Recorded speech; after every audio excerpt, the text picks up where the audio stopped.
कहानी की शुरुआत में एलेक और ज़ुवी मॉरिसन नाम के एक कपल को दिखाया जाता है जो एक हॉस्पिटल में बहुत उदास बैठे होते हैं। वो पिछले कई साल से चाह रहे थे कि उनके घर में कोई बच्चा पैदा हो, लेकिन उनकी ये ख्वाहिश पूरी नहीं हो पा रही थी। जब उन दोनों की ही रिपोर्ट नॉर्मल आती है तो डॉक्टर को भी समझ में नहीं आता कि प्रॉब्लम क्या है। वो कहता है कि शायद ज़ुवी किसी सदमे की वजह से गर्भधारण नहीं कर पा रही है, इसलिए वो उन्हें स्ट्रेस छोड़कर खुश रहने की सलाह देता है। रात को ज़ुवी एलेक से कहती है कि क्यों ना वो कोई बच्चा गोद ले ले। वो उसे एक अनाथ आश्रम का कार्ड भी दिखाती है जिसे हॉस्पिटल में कोई उसके पास रखकर चला गया था। एलेक इसके लिए तैयार नहीं था क्योंकि उसे लगता था कि किसी दूसरे के बच्चे को शायद वो इतना प्यार न दे पाए, लेकिन ज़ुवी की खुशी के लिए वो अगले दिन उसे लेकर उस अनाथ आश्रम में पहुंच जाता है। एप्लीकेशन फॉर्म भरने के बाद वो आश्रम की इंचार्ज मिसेस लैंग से मिलते हैं जो उनसे पूछती है कि क्या उनका कोई और भी बच्चा है। ये सवाल सुनकर वो दोनों इमोशनल हो जाते हैं। फिर ज़ुवी बताती है कि एक एक्सीडेंट की बात से वो गर्भधारण नहीं कर पा रही है। ये कहते हुए वो रोने लगती है, इसलिए मिसेस लैंग उससे ज्यादा नहीं पूछती कि वो किस एक्सीडेंट के बारे में बात कर रही थी। अब वो उन्हें अपने आश्रम घुमाने लगती है तो ज़ुवी की नजर एक छोटे लड़के पर पड़ती है जो बाकी सारे बच्चों से बिल्कुल अलग दिख रहा था। उसने किसी सेल्समैन के जैसा सूट पहन रखा था और सर पर एक गोल हैट लगा रखा था। ज़ुवी को देखकर वो उसकी ओर मुस्कुराने लगता है। मिसेस लैंग अब उनसे कहती है कि उनके सारे बच्चे बहुत स्पेशल हैं और वो उन्हें स्पेशल घरों में ही भेजते हैं, इसलिए वो कहती है कि गोद लेने के प्रोसेस में थोड़ा ज्यादा वक्त लग सकता है। इसके बाद वो वापस जाने लगते हैं तो वही बच्चा खिड़की में से ज़ुवी को देखकर फिर से मुस्कुराता है और उसकी ओर अपना हाथ हिलाता है। ज़ुवी भी मुस्कुराकर उसकी ओर हाथ हिलाती है और फिर वो दोनों अपने अपने काम पर चले जाते हैं। एलेक खिलौने बनाने वाली एक फैक्ट्री का मालिक था, लेकिन पिछले कुछ सालों में उसके खिलौनों की डिमांड मार्केट में बहुत कम हो गई थी, जिसकी वजह से वो जैसे तैसे बैंक से लोन लेकर फैक्ट्री को चला रहा था और बड़ी मुश्किल से अपने वर्करों को उनकी सैलरी दे पा रहा था। ज़ुवी भी अपना एक बुक स्टोर चलाती है और उसने खुद भी बच्चों के लिए कई किताबें लिखी होती है, लेकिन पिछले कई साल से उसने भी लिखना छोड़ रखा था। आज वो जल्दी ही स्टोर बंद करके घर आ जाती है। थोड़ी देर में उसके दरवाजे पर नॉक होती है। वो दरवाजा खोलती है तो हैरान रह जाती है क्योंकि ये वही लड़का होता है जो अनाथ आश्रम में उसे देखकर मुस्कुरा रहा था। वो अपना नाम इलाई बताता है और ज़ुवी के हाथ में एक फॉर्म पकड़कर कहता है कि आश्रम वालों ने उनकी एप्लीकेशन मंजूर कर लिया और मिसेस लैंग ने उसे उनका बेटा बनकर यहाँ रहने के लिए भेजा है। अब घर के अंदर आकर वो उससे चाय मांगता है, लेकिन ज़ुवी उसकी उम्र के हिसाब से उसे गर्म दूध ला कर देती है। इसके बाद जब वो टीवी पर उसके लिए कार्टून चैनल लगाती है तो वो इसकी जगह उससे न्यूज चैनल चलवाता है। ज़ुवी को वो लड़का बहुत अजीब लगता है और जब उसकी समझ में कुछ नहीं आता तो वो एलेक को फोन करके घर पे बुला लेती है। वो उसे बताती है कि उसने अनाथ आश्रम फोन किया था, लेकिन किसी ने भी उसका फोन नहीं उठाया, इसलिए अब वो सच्चाई जानने के लिए उसे साथ लेकर अनाथ आश्रम की ओर चल देते हैं। रास्ते में इलाई एलेक से उसके बिजनेस और देश में चल रही आर्थिक मंदी के बारे में बात करने लगता है तो वो भी हैरान रह जाता है, लेकिन एक 7 साल के बच्चे के मुंह से इतनी बड़ी बड़ी बातें उन दोनों को ही बहुत प्यारी लगती है और बड़ी मुश्किल से वो अपनी हंसी रोक पाते हैं। अब वो अनाथ आश्रम पहुंचते हैं तो एक इमरजेंसी मेडिकल वैन में किसी को ले जाया जा रहा होता है और उन्हें पता चलता है कि मिसेस लैंग अचानक बीमार पड़ गई है। अब अनाथ आश्रम की अकाउंटेंट जेन वो फॉर्म देखती है तो उसे ये कंप्लीट लगता है। वो उनसे इसे लेकर रख लेती है और कहती है कि मिसेस लैंग के ठीक होते ही वो उनसे कांटेक्ट करेगी, तब तक वो चाहे तो इलाई को अपने साथ रख सकते हैं। ज़ुवी ये सुनकर खुश हो जाती है और एलेक भी उसकी बात मानकर इलाई को अपने साथ घर ले जाने लगता है, लेकिन ज़ुवी के इस फैसले से वो ज्यादा खुश नहीं था। रास्ते में जब वो दोनों कोई बात नहीं करते तो इलाई उनकी इस खामोशी को तोड़ने के लिए कार में बज रहे गाने के साथ साथ खुद भी गाना गाने लगता है और उन दोनों से भी अपने साथ गाने के लिए कहता है। ये देखकर ज़ुवी अपने आप को गाने से रोक नहीं पाती और उसकी खुशी के लिए एलेक को भी गाना गाना ही पड़ता है, क्योंकि आज कई साल बाद वो इतनी खुश दिख रही थी। रात को ज़ुवी इलाई का सूटकेस खोलकर देखती है तो इसमें उसका सूट और टाई बहुत ही तरीके से रखे हुए होते हैं। तभी वो बाथरूम से बाहर आकर उसे समझाने लगता है कि कौन सा टूथपेस्ट ज्यादा अच्छा रहता है। ज़ुवी को उसके मुंह से इतनी समझदारी भरी बातें सुनकर बहुत हंसी आती है और वो हंसते हुए एलेक को ये बताने लगती है, लेकिन जब वो सोने का बहाना बनाता है तो वो समझ जाती है कि एलेक इलाई को अपने बेटे के रूप में एक्सेप्ट नहीं कर पा रहा है और फिर वो भी उदास होकर बाहर बैठ जाती है। जब इलाई उसे इतनी गहरी उदासी में देखता है तो वो किताबों की अलमारी में से एक मोटी सी किताब निकाल कर लाता है और उससे इसे पढ़कर सुनाने के लिए कहता है। ज़ुवी इस किताब को तो नहीं, लेकिन उसे बच्चों की कहानी वाली एक किताब पढ़कर सुनाने लगती है। किताब सुनते हुए वो उससे आज रात अपने पास सोने के लिए कहता है तो वो फर्श पर उसके साथ ही सो जाती है। सुबह को जब वो उठती है तो इलाई टकटकी लगाकर उसे ही देख रहा होता है। वो उसे बताता है कि एलेक आज बहुत जल्दी काम पर चला गया है, लेकिन असल में वो कुछ लोन लेने के लिए बैंक गया होता है क्योंकि उसने पिछले 2 महीने से अपने वर्करों को उनकी सैलरी नहीं दी थी, लेकिन एलेक ने पहले ही काफी लोन ले रखा था, इसलिए बैंक उसे लोन देने से मना कर देती है। अब फैक्ट्री पहुंचकर जैसे तैसे वो अपने वर्करों को समझा तो देता है, लेकिन शर्मिंदगी और घबराहट उसके चेहरे पर साफ झलक रही थी। घर पर इलाई ज़ुवी से एक दरवाजे के बारे में पूछता है जो हमेशा बंद रहता था। वो उसे बताती है कि एक बेडरूम है, लेकिन इसके अंदर किसी को जाने की इजाजत नहीं है। अब वो दोनों पास के एक गार्डन में घूमने जाते हैं तो वहाँ भिखारी जैसा दिखने वाला एक आदमी उनसे बात करने लगता है और अपना नाम पोर्ट्स बताता है। ज़ुवी इलाई के साथ उसकी अजीब बातें सुनकर हंसने लगती है तो वो उससे कुछ छुट्टे पैसे मांग लेता है और उसकी ओर देखते हुए एक तारीख बताता है जो होती है 15 मई 2007। ये सुनकर वो कहती है कि उसे ये सब कैसे पता है। पोर्ट्स कहता है कि उसे सब पता है क्योंकि वो यहीं आसपास घूमता रहता है। ये कहकर वो चला जाता है और ज़ुवी हैरान से उसे देखती रह जाती है, लेकिन 15 मई 2007 को क्या हुआ था ये राज अभी राज ही रहता है। अगले दिन फैक्ट्री में सैलरी न मिलने पर एलेक के वर्कर नौकरी छोड़कर जाने लगते हैं और सिर्फ टॉम नाम का एक पुराना वर्कर ही उसके कहने पर रुकता है। इस परेशानी में एलेक ने ज़ुवी को भी फोन करके बुला लिया था और वो इलाई को साथ लेकर यहाँ आ जाती है, लेकिन यहाँ आकर जब उसे पता लगता है कि एलेक ने उसे बिना बताए अपना मकान भी गिरवी रख दिया था तो फिर वो उसकी कोई बात नहीं सुनती और गुस्से में घर चली जाती है। घर पर वो इलाई से स्कूल जाने के बारे में बात करती है, लेकिन वो उससे एलेक के साथ उसकी शादीशुदा जिंदगी के बारे में बात करना चाहता है जो कुछ ठीक नहीं चल रही थी। ज़ुवी उसके किसी मनोवैज्ञानिक डॉक्टर जैसे सवालों को सुनकर पहले तो हंसती है, लेकिन फिर वो उससे बताने लगती है कि वो दोनों हाई स्कूल से एक दूसरे को पसंद करते हैं और पहले वो बहुत मस्ती किया करते थे, लेकिन पिछले कुछ सालों में उसे याद नहीं कि उन्होंने साथ में अच्छा वक्त कब बिताया था। अगले दिन वो इलाई को स्कूल छोड़ाती है, लेकिन वो लंच टाइम में एक टैक्सी बुक करके एलेक की फैक्ट्री पहुंच जाता है जहाँ उसके अलावा और कोई भी नहीं होता। एलेक उसे देखकर गुस्सा हो जाता है और उसे वापस स्कूल छोड़ने के लिए जाने लगता है। जब इलाई उसे डैड कहकर बुलाता है तो वो उसे सख्ती के साथ डैड की जगह सिर्फ एलेक कहकर बुलाने के लिए कहता है, लेकिन जाते हुए जब इलाई उसके खिलौनों की तारीफ करता है तो फिर उसका लहजा नरम पड़ जाता है क्योंकि मार्केट में तो उसके खिलौनों की कोई कदर ही नहीं थी। इसके बाद वो घर पहुंचते हैं तो उन दोनों को ज़ुवी के गुस्से का सामना करना पड़ता है, लेकिन तभी एक डिलीवरी बॉय कुछ चाइनीज खाना लेकर आ जाता है। जब उन्हें पता चलता है कि ये खाना इलाई ने ऑर्डर किया था तो फिर वो दोनों ही मुस्कुराने लगते हैं और इस तरह एलेक भी अब उसे पसंद करने लगता है।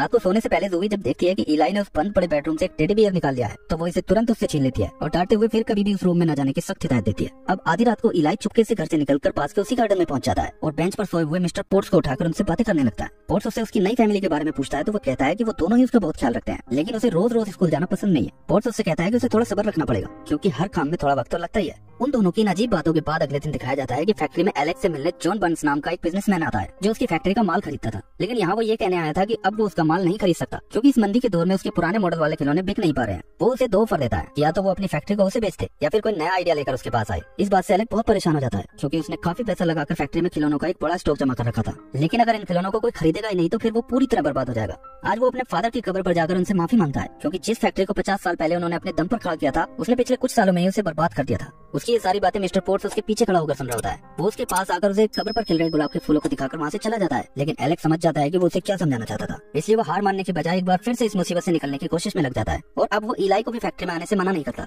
एक दिन वो उससे उसके ऑफिस में लगे एक पोस्टर के बारे में पूछने लगता है। एलेक्स उसे बताता है कि लेगोलैंड नाम की एक जगह है जहाँ वो कुछ साल पहले जाना चाहता था, लेकिन अभी तक उसे वहाँ जाने का टाइम ही नहीं मिल पाया। अब वो उसे अपनी फैक्ट्री में बने खिलौने दिखाने लगता है और कहता है कि किसी जमाने में ये सारे खिलौने बहुत फेमस थे, लेकिन आजकल मार्केट में इलेक्ट्रॉनिक खिलौने आने से उनके खिलौनों की डिमांड कम हो गई है। इलाई कहता है कि इलेक्ट्रॉनिक खिलौने बच्चों के लिए अच्छे नहीं होते और उनका क्रेज ज्यादा दिन नहीं चलने वाला। एलेक्स इस बात से खुश होकर उसे उसकी पसंद की एक रशियन डॉल दे देता है जिसके अंदर 5 और डॉल होती हैं। अगले दिन इलाई ज़ोवी से झूठ बोलता है कि एलेक्स आज उन्हें कहीं घुमाने ले जाने वाला है और वो उसे साथ लेकर फैक्ट्री पहुंच जाता है। फैक्ट्री में एलेक्स उन्हें ऑफिस की डेस्क पर सोता हुआ मिलता है, इसलिए आज वो काम का बहाना भी नहीं बना पाता और उसे उनके साथ जाना ही पड़ता है। लेकिन इलाई अभी तक उन्हें ये नहीं बताता कि वो जा कहाँ रहे हैं। वो ऑनलाइन मैप से देखकर रास्ता बताता रहता है, लेकिन एक जगह पहुंचकर उन्हें एहसास हो जाता है कि वो उन्हें कहीं और नहीं बल्कि लेगोलैंड लेकर आया, जिसके बारे में कल एलेक्स ने उसे बताया था। अंदर पहुंचकर सबसे पहले इलाई छोटी ट्रेन की सवारी करता है और जोर देकर उन दोनों को भी अपने साथ बिठा लेता है। पहले तो एलेक्स ऐसे दिखाता है जैसे यहाँ आकर उसे बिल्कुल भी अच्छा नहीं लग रहा हो, लेकिन वो कब तक अपने आप को रोक कर रखता। वो उनके साथ स्कूटर की रेस लगाते हुए जोर से चिल्लाता है और रेस के बाद जब इलाई को उसका मिनी ड्राइविंग लाइसेंस मिलता है तो फिर वो भी बच्चों की तरह अपना और ज़ोवी का ड्राइविंग लाइसेंस मांगने लगता है। अब इलाई के साथ काफी मस्ती करने के बाद वो आइसक्रीम खाते हुए ज़ोवी के साथ भी मस्ती करता है। आखिर में वो सब रोलर स्केटिंग करते हैं जो एलेक्स और ज़ोवी ने शादी से पहले अपनी पहली मुलाकात पर की थी।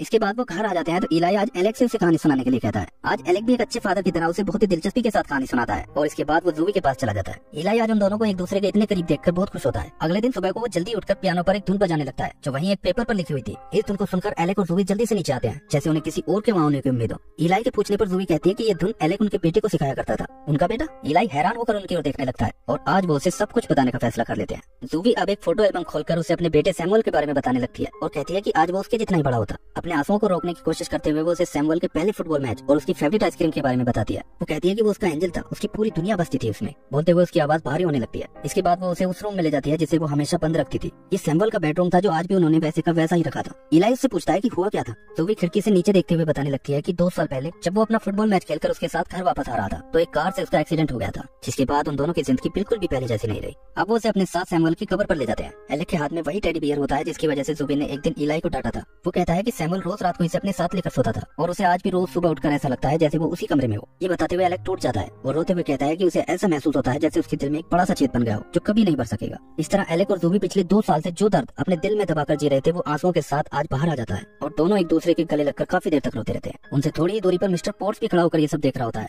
अब घर पर ज़ोवी एलेक्स से कहती है कि उन्हें अब इस कमरे की सफाई कर देनी चाहिए। एलेक्स भी एक गहरी सांस लेकर इसके लिए हामी भर देता है। रात को वो गार्डन में जाता है और जुगनुओं को देखता हुआ मिस्टर पोर्ट्स के पास पहुंच जाता है। एलेक्स उसे पहचान लेता है और आज वो उससे अच्छी तरह मिलकर बातें करने लगता है। मिस्टर पोर्ट्स आज उससे पूछता है कि क्या वो ईश्वर में विश्वास करता है। एलेक्स कहता है कि वो उसमें कैसे विश्वास रख सकता है जो जिंदगी को बर्बाद करता है। पोर्ट्स कहता है कि शायद ये कोई इम्तिहान हो। फिर वो कुछ सोचकर कहता है कि इंसानों की सबसे बड़ी प्रॉब्लम यही है कि वो हमेशा अतीत में जीते हैं और भविष्य की चिंता करते रहते हैं। वो कहता है कि यादों की भी जिंदगी में अपनी जगह होनी चाहिए, लेकिन खुश रहने के लिए अपने वर्तमान से जुड़कर उसी में जिंदगी जीना बहुत जरूरी है। मिस्टर पोर्ट्स की इन बातों का एलेक्स के ऊपर गहरा असर होता है और अगले दिन नाश्ते की टेबल पर भी वो उसका ही जिक्र करने लगता है। इलाई अपनी रशियन डॉल को खोलते और बंद करते हुए कहता है कि मिस्टर पोर्ट्स एक मिस्ट्री बॉक्स की तरह है जिसके अंदर क्या है किसी को कुछ नहीं पता। अचानक उसकी ये बात सुनकर एलेक्स की आंखें चमक जाती हैं और वो कहता है कि उसके दिमाग में एक नया आइडिया है। अब वो तुरंत इलाई के साथ फैक्ट्री पहुंचकर एक नया डिजाइन तैयार करने में लग जाता है। डिजाइन बनाकर हर बार वो इलाई को दिखाता है, लेकिन वो उसके कई डिजाइन फेल कर देता है। फिर भी एलेक्स लगातार कोशिश करता रहता है और आखिर में एक डिजाइन इलाई को पसंद आ जाता है। इसके बाद एलेक्स उस डिजाइन से एक लकड़ी का बॉक्स तैयार करता है और वो इसमें अपनी फैक्ट्री के 5 अलग अलग तरह के खिलौने पैक कर देता है। अब एलेक्स जॉन बर्न्स समेत खिलौना इंडस्ट्री के कुछ बिजनेसमैन लोगों को फोन करके कहता है कि वो उन्हें अपना एक नया प्रोडक्ट दिखाना चाहता है। अब वक्त आता है प्रेजेंटेशन का, जिसमें उसका सबसे पुराना वर्कर टॉम भी उसका साथ देने के लिए आ जाता है। लेकिन एलेक्स अपनी जगह इलाई को प्रेजेंटेशन के लिए अंदर भेजता है और खुद बाहर खड़ा होकर ये सब देखने लगता है।